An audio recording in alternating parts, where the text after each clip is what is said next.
So I'm Frances Steele. I'm from New Zealand. I spent most of my academic career in Australia, where I trained and did my PhD at the Australian National University. I did my PhD on a maritime aspect of colonialism in the Pacific. So I was looking at how the advent of steamship networks connected islands, and I was thinking about the influences of steam in terms of labour cultures and mobility, so the movement of people.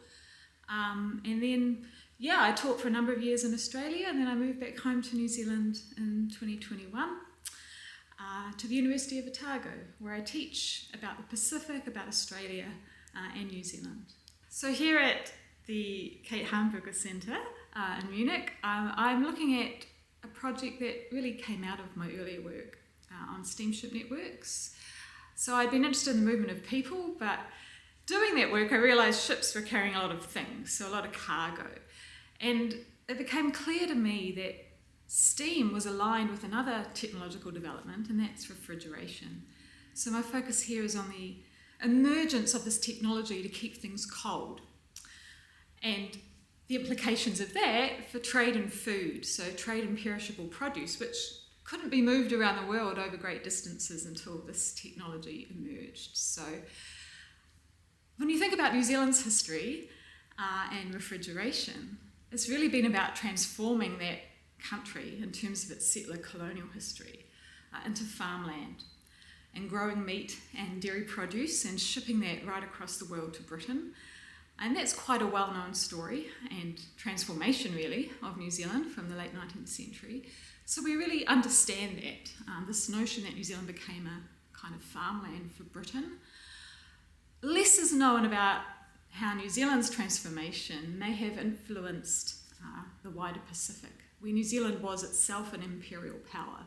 So here at the centre, I'm sort of reorienting that focus away from the trade between Britain and New Zealand, or New Zealand to Britain, and thinking about New Zealand and Australia in terms of trade in the Pacific Islands. How did refrigeration affect the sort of commodities that were moving in the Pacific, in the tropics? So putting this notion of cold in relationship to heat, what was the impact, particularly in the colonial period in the Pacific? So that's my focus here.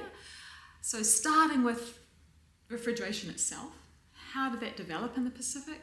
And then thinking about the commodities that were traded as a result.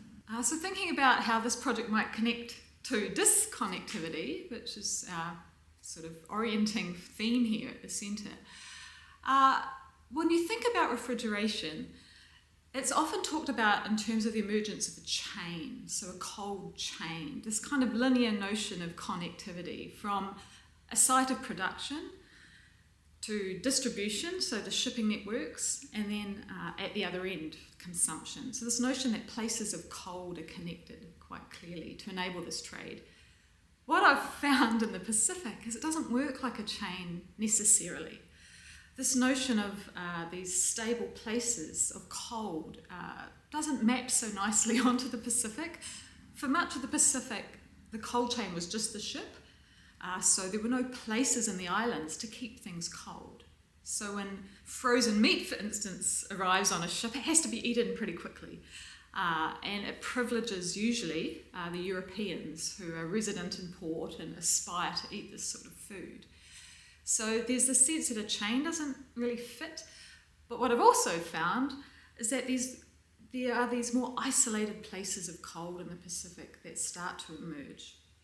Not necessarily linked to shipping, but actually in ways that I wasn't really anticipating, to more extractive industries such as mining, gold mining, phosphate mining, in places that aren't really linked to shipping routinely.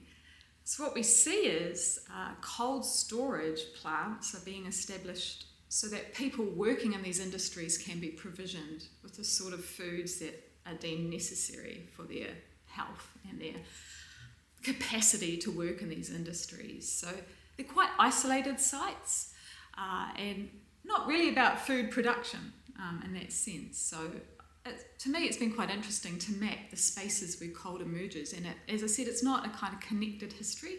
So the disconnectivity works quite nicely for thinking about, I guess, more contained sites. Also the unevenness of the stretch and reach of refrigeration.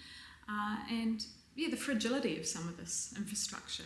Really, I guess, for the first half of the 20th century. World War II changes things, but so I found disconnectivity really helpful in thinking of what we might call the geography of cold in the tropics.